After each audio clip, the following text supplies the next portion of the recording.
তেলের দাম নিয়ন্ত্রণে রাখতে আমদানি শুল্ক ৫% নামিয়ে আনা হবে বলে জানান এনবিআর চেয়ারম্যান আব্দুর রহমান খান। রোববার শাহজালাল বিমানবন্দরে এক অনুষ্ঠানে তথ্য দেন তিনি।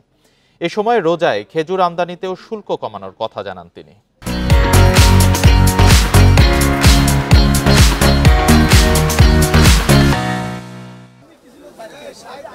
রমজানের চাহিদা বাড়ে তেল, চিনি, ছোলা ও খেজুরের, বেড়ে যায় দামও।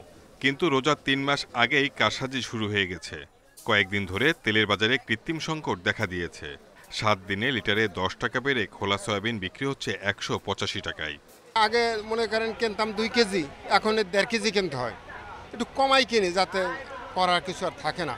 এমন পরিস্থিতিতে তেল আমদানিতে শুল্ক কমানোর কথা বলছে রাজস্ব বোর্ডের চেয়ারম্যান। জানান, তেল ছাড়া অন্য পণ্যেও শুল্ক কমানোর পরিকল্পনা রয়েছে।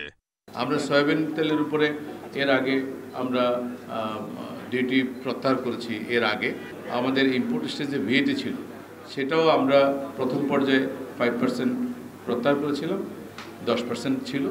এটাও আমরা হয়তো খুব অচিরেই বাকি যে 10% আছে তার মধ্যে আরও 5% প্রত্যাহার করে নেব।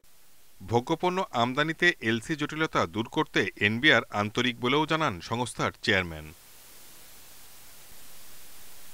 Shahid Ahmed, independent news, Dhaka.